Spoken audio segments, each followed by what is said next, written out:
তোমার কদমে, কোটি কোটি দরুদ নবী তোমার উপরে, কোটি কোটি দরুদ নবী তোমার উপরে, কোটি কোটি সালাম নবী তোমার উপরে, কোটি কোটি দরুদ নবী তোমার উপরে। জয় বলুন সুবহানাল্লাহ। কে ডুবে রয়েছি মোরা দুঃখের সাগরে, মুসিবত রেখেছে ঘিরে মোদেরকে চারদিকে। কে ডুবে রয়েছি মোরা দুঃখের সাগরে, মুসিবত রেখেছে ঘিরে মোদেরকে চারিদিকে। আব দয়া করো গো তুমি, ও গো দয়ার নবী, আব দয়া করো গো তুমি, ও গো দয়ার নবী, নইলে ডুবে যাবে এ জীবনের তরি, নইলে ডুবে যাবে এ জীবনের তরি। ওয়াসিলা হাসান হুসেনের, জোরে বলো ওয়াসিলা হাসান হুসেনের, ওয়াসিলা হাসান হুসেনের, ওয়াসিলা হাসান হুসেনের, ওয়াসিলা হাসান হুসেনের, বাঁচাও নিজের উম্মতকে তুমি। কোটি কোটি দরুদ নবী তোমার উপরে, কোটি কোটি দরুদ নবী তোমার উপরে, কোটি কোটি সালাম নবী তোমার কদমে। সুবহানাল্লাহ। আমি বলতে চলেছিলাম, সুন্নি নওজওয়ান, হুজুর পাক সাল্লাল্লাহু আলাইহি ওয়াসাল্লামের দুশমনকে যদি আপনি সাপোর্ট করেন, সমর্থন করেন, সারা জিন্দেগি ইবাদত করলে আপনার ইবাদত কবুল হবে না। জোরে বলো, মচালকে বলো। কিছু সাধারণ মানুষ আছে, তারা বলবে আরে সবাই তো নামাজ পড়ে, সবাই তো ভালো, লড়াই করে কি হবে, ফিতনা করে কি হবে। ये সাধারণ মানুষ, তোমার কথাটা মিথ্যা গলত আছে। কারণ গায়েবের সংবাদদাতা নবী পাক সাল্লাল্লাহু আলাইহি ওয়াসাল্লাম বলেন कि আমার উম্মতের মধ্যে 73টা ফিরকা হবে, একটা ফিরকা জান্নাতে যাবে। সুবহানাল্লাহ। সুবহানাল্লাহ। কুল্লুহুম ফিন্নার ইল্লা মিল্লাতা ওয়াহিদা, মাত্র একটা ফিরকা জান্নাতে যাবে। ও ফিরকা কোনটা? হুজুর সাল্লাল্লাহু আলাইহি ওয়াসাল্লাম বলেন যে আমার সাহাবার তকমত মেনে চলবে আর আমার রাস্তায় যে দণ্ডমায়ন থাকবে সেই ফিরকায় যাবে জান্নাতে। সুবহানাল্লাহ। হাদিসে পাক বিভিন্ন জায়গায় বিভিন্ন ভাবে এসেছে। হজের ময়দান হুজুর সাহেবে দৌলত হুজুর সাল্লাল্লাহু আলাইহি ওয়াসাল্লাম अलविदा हजर समय जिंदगी मुबारकेर बाहयाते तैयबा शरीफेर शेखत এই হজে হজের ময়দানে হুজুর সাল্লাল্লাহু আলাইহি ওয়াসাল্লাম ভাষণ দিতে লাগলেন। উটনির উপর সওয়ার হয়েছিলেন আর নাম ধরে ডাকতে লাগলেন, আইনাল হাসান ওয়াল হুসাইন ইবনানে আলী, কোথায় হাসান হুসাইন রাদিয়াল্লাহু তাআলা আনহুমা के मौला अली पाक রাদিয়াল্লাহু তাআলা আনহুর प्यारा बेटा दोनों भाई दौड़े एलो, बोलो लब्बाइका या रसूल अल्लाह, नाना जान हाजिर आছি। सुभान अल्लाह। जोर से बोलो सुभान अल्लाह। नवासा दौड़े एलो तो कायनातेर मालिक সাল্লাল্লাহু আলাইহি সাল্লাম সওয়ারির উপর থেকে নিচে নামলেন আর হজের ময়দানে দো নওয়াসার হাত তুলে ধরলেন, সাহাবাদেরকে লক্ষ্য করে বলতে লাগলেন, ए अबू बकर बोलो, ए उमर बोलो, ए अली बोलो, ए अमर बेलाल बोलो, ए अमर साहबीरा बोलो। আমি কাদের হাতকে আসমানের দিকে তুলেছি। সাহাবারা বলতে লাগলো, ये तो मौला अली मुश्किल कुशा রাদিয়াল্লাহু তাআলা নূরে নজারের হাত মুবারক, ये तो सैयदতুন निसा মা ফাতেমা রাদিয়াল্লাহু তাআলা আনহার দুই লাল, ये तो আপনার নওয়াসা হাসান হোসেনের পবিত্র দুই হাত। प्यारे नबी नूरे मुस्तफा सल्लल्लाहु ताला अलैहि वसल्लम বললেন, হে আমার সাহাবা, তোমরা ঠিকই কথা বলেছো, কিন্তু হাসান হুসেনের কি শান জানো? এদের কি রুতবা জানো?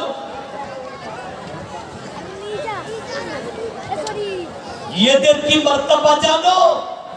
শোনো, এদের কি রুতবা। হজের ময়দানে নবী পাক সাল্লাল্লাহু আলাইহি ওয়াসাল্লাম বলতে লাগলেন, মান আহাব্বা হাজাইনে, এ আমার সাহাবীও, ওই সময় হজের ময়দানে 60,000 সাহাবী উপস্থিত ছিলেন।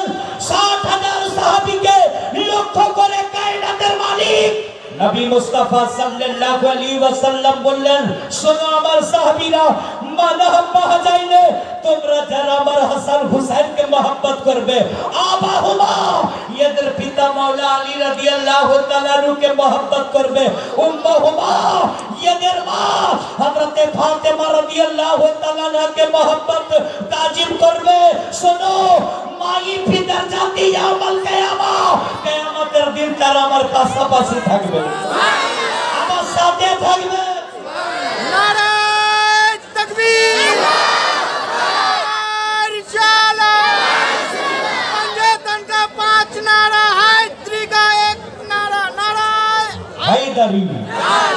জোরসে বলো, মচলকে বলো।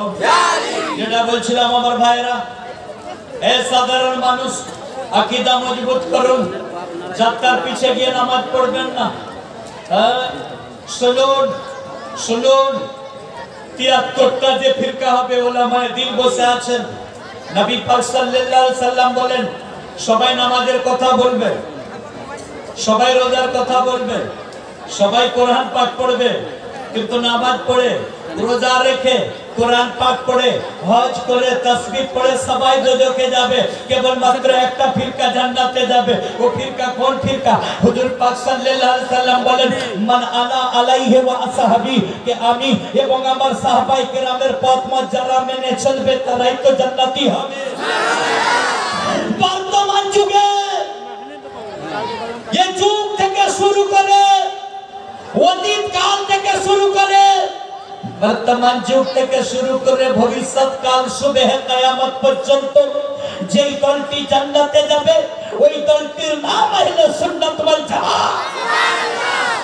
যে দলের ইমাম তো বড়ে পীর গৌসে আজম রাদিয়াল্লাহু তাআলা আনহু, যে দলের রাহবার তো হিন্দের ওলি খাজা গরিব নওয়াজ রাদিয়াল্লাহু তাআলা আনহু, যে দলের ইমাম তো ইমাম হুসাইন রাদিয়াল্লাহু তাআলা আনহু, যে দলের নেতা তো ইমাম হাসান রাদিয়াল্লাহু তাআলা আনহু, যে দলের রাহবার তো সিদ্দিক আকবর রাদিয়াল্লাহু তাআলা আনহু, যে দলের মালিক তো ফারুক আযম রাদিয়াল্লাহু তাআলা আনহু, যে দলের নেতা তো উসমান গনি রাদিয়াল্লাহু তাআলা আনহু, যে দলের রাহবার তো শেরে খোদা মাওলা আলী রাদিয়াল্লাহু তাআলা আনহু, যে দলের ইমাম তো ইমাম মুহাম্মদ বাকির রাদিয়াল্লাহু তাআলা আনহু, যে দলের ইমাম তো ইমাম হযরতে জাফর সাদিক রাদিয়াল্লাহু তাআলা আনহু, যে দলের ইমাম তো ইমাম মুসা কাযিম রাদিয়াল্লাহু তাআলা আনহু, যে দলের ইমাম তো ইমাম হযরতে ইমাম আলী রাজা রাদিয়াল্লাহু তাআলা আনহু, যে দলের ইমাম তো ইমাম আযম আবু হানিফা রাদিয়াল্লাহু তাআলা আনহু, যে দলের নেতা তো ইমাম শাফি রাদিয়াল্লাহু তাআলা আনহু,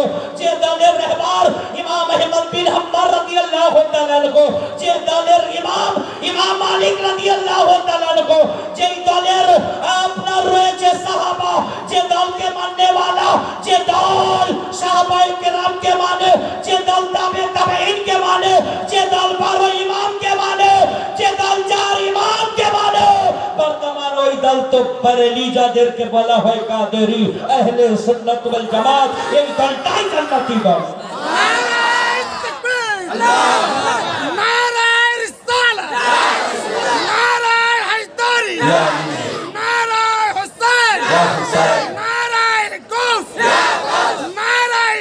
ख्वाजा नाराए मौला नाराए तकबीर नाराए रिसालत। ये दल जन्नती दल। मुसलमानों, आज के साधारण पब्लिक सुरेर भक्त नेट देखबे, नेटे से मुसलमानদের অনেক ইমান খারাপ হয়ে গেছে। নেটে দেখবে ফালা বক্তাটা দারুণ ভালো রে, তাকে দাওয়াত করে শুরু করে মারে খালা রে করে ওয়াজ করে বাবাজি বলে। আর বক্তারা আজকাল বের হয়েছে দাওয়াতের লোভে তারা ঘুরে বেড়ায়, ইমান আকীদার কথা বলে না, বলে ফিতনায় যাব না রে, যা হবে সালামাটা কথা বলে দিয়ে আসবো, কোরআন হাদিসের কথা বলবো না, সুর দিয়ে মানুষকে পাগল করে চলে আসবো। এই বক্তাগুলো আগে জাহান্নামে যাবে, এই বক্তাগুলো আগে জাহান্নামে যাবে, কারণ ইসলামের চাবি তালা কই? বলুন, এতদিন ওয়াজ শুনেছেন ইসলামের চাবি তালা কি? আরে ভাই, ঘরের চাবি তালা আছে, ঘর খুলবেন তাহলে আপনি ঘরে প্রবেশ করতে পারবেন। ইসলামের কাঠি চাবি তালা কি? বলুন দেখি কে আছেন? ইমাম নাই, নামাজ তুমি মাফ করবেন। ইসলামের চাবি তালা ওলামায়ে হাক্কানি, ওলামার মুখ। হাক্কানি ওলামা যদি মুখে হক কথা বলা বন্ধ করে দেয়, সমাজ গুমরাহ হয়ে যাবে। তাই তো ইমামে আযম আবু হানিফা রাদিয়াল্লাহু তাআলা যদি হক কথা না বলতেন বাগদাদ শরীফের মাটিতে, ইসলাম গুমরাহ হয়ে যেত। তাই ইমামে আযম আবু হানিফা রাদিয়াল্লাহু তাআলা কে জেলে ভরে দেওয়া হলো, রোজানা 100 করে 10 বার চাবুক মারা হতো। চাবুকের আঘাতে আমাদের ইমাম শহীদ হয়েছে। চলুন তার আগে কারবালার সরজমিন, কারবালার সরজমিনে ইমাম হুসেন পাক আলাইহিস সালাম মুখে যদি হক কথা না বলতেন তো ইয়াজিদ সারা দুনিয়াতে গুমরাহি ফেলে দিত। ইয়াজিদ মা বেটাতে জেনা को মা বেটাতে ভাই বোনে বিয়ে করাকে জায়েজ করে দিয়েছিল। ইয়াজিদ মদ খাওয়াকে জায়েজ করে দিয়েছিল। ইয়াজিদ গান বাজনাকে জায়েজ করে দিয়েছিল। তাই তো নমাজে রাসূল ইমাম হুসেন পাক আলাইহিস সালাম কারবালার ধরতিতে হকের স্লোগান দিয়ে, মুখে হকের স্লোগান দিয়ে নিজের বাচ্চাদেরকে কুরবানি করে নিজের গর্দান কাটিয়ে আকা হুসেন পাক আলাইহিস সালাম ইসলামকে জিন্দা করে চলে গিয়েছে। হাইরে বক্তার দল, হাইরে বক্তার দল, দাওয়াতের লোভে তারা ঘুরে বেড়ায়। নেটে ছাড়বে রোজ একটা করে। আমার যে ইউটিউবার এসছে না, আমার ইউটিউবারেরা নয়, আমার কোনো খাস ইউটিউবার নয়, আর আমি ইউটিউবারও আমি পারওয়া করি না, আমি দাওয়াতের বোকা নয়। হক্কানি ওলামা হক কথা বলে যেতে হবে। দাওয়াতে ঘুরে বেড়াচ্ছে কুত্তার মতো নং নং করে ঘুরছে ওই দাওয়াতি মৌলবীগুলো। শুধু ফোনে আব্দুর রহমান ভাই আমাকে তো ভুলে গেছে না, দাওয়াত করবেন না। আবে আল্লাহ হাত দিয়েছে, হক রাস্তায় থেকে মেহনত করে খা। আর যখন যখন স্টেজে চড়ে বক্তব্য রাখবি, জানবি যে আমি একজন ইসলামের রাহবার, আমার মুখে সদা যেন কোরআন ও হাদিসের কথা বের হয়। জোরে বলুন, জোরে বলুন। কে কে আমার আলা হযরতকে মানেন? হাত উঠান তো। সুবহানাল্লাহ। সবাই মানেন? জি বেশক। বাহ সুবহানাল্লাহ। আলা হযরতের দিওয়ানা হযরত মন দিয়ে শুনুন। আলা হযরতের কিতাব, আলা হযরতের আল মালফুজা সরকার মুফতি আজম হিন্দ রাদিয়াল্লাহু তাআলা আনহু থেকে বর্ণিত। মুফতি আজম হিন্দ কে? আলা হযরত রাদিয়াল্লাহু তাআলা আনহু ছোট সাহেবজাদা। ভাই মন দিয়ে শুনুন, মন দিয়ে শুনুন। মুফতি আজম হিন্দ রাদিয়াল্লাহু তাআলা আনহু মালফুজাতের মধ্যে রওয়ায়াত দেয়, আলা হযরত রাদিয়াল্লাহু তাআলা আনহু ইন্তেকাল করার কিছুক্ষণ আগে নিজের ভক্ত মুরিদ বর্গকে, নিজের আওলাদদেরকে বলল, ওরে বেটা মুস্তাফা কা রাজা, ওরে বেটা হামিদ রাজা কা রাজা, আমি এই দুনিয়া ছেড়ে কিছুক্ষণ পরে নতুন দুনিয়ায় চলে যাব, আমি ইন্তেকাল করে যাব। আমি ইন্তেকাল করার পরে যাতে তোমরা গুমরাহ না হয়ে যাও, যতদিন তোমরা বাহায়াতে থাকবে, ওয়াহাবি দেওবন্দি তাবলিগি ইলা মাযহাবি আহলে হাদিস রাসূল পাকের দুশমনের সঙ্গে তোমরা জিহাদ করে যাবে। সুবহানাল্লাহ। জোরে বলো সুবহানাল্লাহ। আলা হযরতের প্রকাশ্যে বাণী রয়েছে। ওই বক্তাগুলো পড়ে না তারা, বলে আমরা কারো বিরুদ্ধে বলবো না। নবী পাক সাল্লাল্লাহু আলাইহি সাল্লামকে মাটির মানুষ বলে চলে যাবে, নূর মানবে না। আর সাধারণ মানুষ, আপনারা সেগুলো সহ্য করতে পারবেন? তাই আমি টপিক তুলেছি, মিডিলে অন্য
আমার কোলে দেয়। ও গো মা আমিনা নূর নবীকে হালিমার কোলে দেয়। আর কেঁদে কেঁদে আমিনা এ কথা বলে দেয়, ও বোন হালিমা, ও বোন হালিমা, লালকে আমার দুঃখ দিও না। ও বোন হালিমা গো, ও বোন হালিমা, লালকে আমার দুঃখ দিও না। এমন হযরতে তাই হালিমা যখন সাদিয়া গোত্র থেকে রাসূলের পাককে লালিত পালিত করার জন্য মা আমিনা রাদিয়াল্লাহু তাআলার ঘরে এলো, এসে যখন মা আমিনা রাদিয়াল্লাহু তাআলার দরজায় আওয়াজ দেয়, আজকে কি কোনো বাচ্চা আছে নাকি? আমরা সাদিয়া গোত্র থেকে এসেছি, আমরা বাচ্চা লালিত পালিত করতে চাই। মা আমিনা রাদিয়াল্লাহু তাআলা আনহা আওয়াজ দিয়ে বলে, কে তুমি আমার কাছে আসো? হযরতে হালিমা রাদিয়াল্লাহু তাআলা আনহা মা আমিনা রাদিয়াল্লাহু তাআলার কাছে গেল, আর গিয়ে বলতে লাগলো, আমি তোমার বাড়ি কোথায়? বলে বাড়ি আমার সাদিয়া গোত্রে। বলে কি আমার লালকে নেবে নাকি? বলে আমি লালিত পালিত করব, আর যখন বড় হবে পায়ে হাঁটতে শিখবে তোমার কাছে হাজির করে দেব। বলে হালিমা, তোমাকে আমি এমন একটা বাচ্চা দেব তোমার কিসমতকে বদল করে দেবে। হালিমা, তোমার ঘরে গরিবি থাকবে না, তোমার ঘরে কোনোদিন মুসিবত আসবে না। হালিমা, আমি এমন বাচ্চা দেব। হালিমা বলে, দেখাও দেখাও তোমার বাচ্চা কোথায় আছে? বলে হালিমা, তুমি এত হন্তদন্ত হও না, এত তাড়াতাড়ি করো না, আগে আমার বাচ্চার কিছু গুণাগুণ আমি বলি, শোনো। বলো বলো। বাল্যকালে সন্তানের বায়োডাটা মা ভালো দিতে পারবে, মা থেকে কেউ ভালো পারবে? জোরে বলুন, কেউ পারবে? জোরসে বলুন, কেউ পারবে? কারণ মা 10 মাস 10 দিন গর্ভে ধারণ করে রেখেছে, একই ভাই বলো। মা সন্তান সম্পর্কে তার বায়োডাটা বলে দেবে যে আমার সন্তান কেমন, তার স্বভাব চরিত্র কেমন। তাই মা আমিনা রাদিয়াল্লাহু তাআলা আনহা বলতে লাগলো, ও বোন হালিমা, তুমি তাড়াহুড়া করিও না, আগে আমার বাচ্চার কিছু গুণাগুণ তুমি শুনে নাও। ওরে বোন হালিমা, আমার সন্তান যখন আমার শেকে মোবারকে আছে, আমি আমার ঘরেতে কোনোদিন প্রদীপ জ্বালাতাম না। ওই সূর্য অস্তে গেলে আমার ঘরটা দিনের আলোর মতো সব সময় জ্বালা থাকতো। বলো না, বাচ্চাকে বলো না। আমি ওই আলো দেখে যখন একবার ভয় খেয়ে যাই, আমি চিন্তায় পড়ে যাই, হে আল্লাহ, আমার ঘরে আলো জ্বালাই না কেন? আমার ঘরে চেরাগ জ্বালাই না কেন? ঘর উজালা। আল্লাহ আমাকে ডাইরেক্ট বললো, আমিনা রাদিয়াল্লাহু তাআলা আনহা, শোনো, তোমার থেকে মোবারকে আমার নূর রয়েছে। আমিনা গো, ওই নূরে তোমার ঘর উজালা হয়ে গিয়েছে। এক নম্বর আমার বাচ্চার গুণ শোনো, আমার বাচ্চা দুনিয়ার মানুষের মতো মানুষ নয়, আমার বাচ্চা আল্লাহর নিজের নূরে তৈরি। বলুন, বাচ্চাকে বলুন। তাহলে বুঝা গেল বিশ্বনবীর আম্মা জান নিজের বেটাকে নূর বলছেন। সুবহানাল্লাহ। এই রওয়ায়াত সবচাইতে গুরুত্বপূর্ণ, সাহাবায়ে কেরামদের রওয়ায়াত গুরুত্বপূর্ণ, কিন্তু তার থেকেও তাৎপর্য গুরুত্বপূর্ণ নবী পাকের আম্মা জানের বর্ণনা। সুবহানাল্লাহ। বিশ্বনবীর আম্মা জান বলছেন, আমার বাচ্চা নূর। জোরে বলুন সুবহানাল্লাহ। তারপরে বলতে লাগলো, বোন হালিমা, আমরা নারী জাত, নারীদের গুণাগুণ আমরা জানি। নারীদের পেটে যখন বাচ্চা আসে, নারীদের যখন মাসের পর মাস কাটে, নারীদের পেটে বাচ্চা যখন 4 মাস থেকে হতে থাকে, ওই 5 মাস থেকে তাদের শরীরটা ভারী হতে থাকে, বাচ্চাটা পেটের মধ্যে বাড়তে থাকে। ওই নারীদের উঠতে বসতে কষ্ট হয়, নারীদের শুতে কষ্ট হয়, নারীদের করওয়াট ফিরাতে কষ্ট হয়। কিন্তু বোন হালিমা, আমার সেকেন্ড মোবারকে আল্লাহর নূর নবী মুস্তাফা সাল্লাল্লাহু আলাইহি ওয়াসাল্লাম 10 মাস 10 দিন পর্যন্ত ছিল। আমার পেট মোবারক একটু কোনো উঁচু হয় না, আমি একটু কোনো ভারী বুঝতে পারি না। আর মাসে মাসে নবীদের জামাত আসতো। আদম আলাইহিস সালাম কখনো নবীদের জামাত নিয়ে চলে আসতো, কখনো ইব্রাহিম নবী আমার কাছে আসতো, কখনো ইসমাইল পয়গম্বর আমার কাছে আসতো, কখনো মুসা কালিমুল্লাহ আমার ঘরে আসতো, কখনো দাউদ নবী আমার কাছে আসতো, কখনো ইউসুফ নবী আসতো। ইউসুফ নবী এসে আমায় বলল, হালিমা, আল্লাহ তো আমাকে দুনিয়ার অর্ধেক সৌন্দর্য দিয়েছে, কিন্তু সৌন্দর্য কার কাছ থেকে পেয়েছি? শোনো আমিনা, তোমার সেকেন্ড মোবারকে যে বাচ্চা আছে, যাকে তৈরি না করলে আল্লাহ কিছুই তৈরি করতো না, ওই বাচ্চা থেকে আমি রূপ পেয়েছি। ওই বাচ্চা হচ্ছে তোমার লাল মুহাম্মদ সাল্লাল্লাহু আলাইহি ওয়াসাল্লাম। তিনি সবচাইতে সুন্দর, আল্লাহ তিনাকে নিজের নূর মোবারক দিয়ে বানিয়েছে। শোনো কোন হালিমা, আর শোনো আমার বাচ্চার কিছু গুনাহগুণ, জোরে বলুন সুবহানাল্লাহ, জোরে বলুন না সুবহানাল্লাহ। এই বাংলাদেশি মিজানুর রহমান আজারি হারামখোর, এই জাতি সালামখোর, যাদের হিম্মত বলে নবী নূর নয় মাটি, দলিল সব দলিল। মামিনা সোনাই হালিমা রাদিয়াল্লাহু তাআলা নাকে হালিমা বোন, আমরা নারী, আমাদের সেকেন্ড মোবারকে বাচ্চা থাকে। বাচ্চা প্রত্যেক মায়ের সেকেন্ড মোবারক থেকে যখন দুনিয়ায় জন্মগ্রহণ করে, নাভি জড়ানো অবস্থায় থাকে, তাদেরকে দায় মায়েরা নাভিটা কেটে সুতো বেঁধে দেয়। ও বোন হালিমা, আমার বাচ্চার তো গুণগান শোনো। আমার বাচ্চা তাজদার মদিনা সাল্লাল্লাহু আলাইহি ওয়াসাল্লাম আমার সেকেন্ড মোবারক থেকে নাভি কাটা অবস্থায় জন্মগ্রহণ করেছে।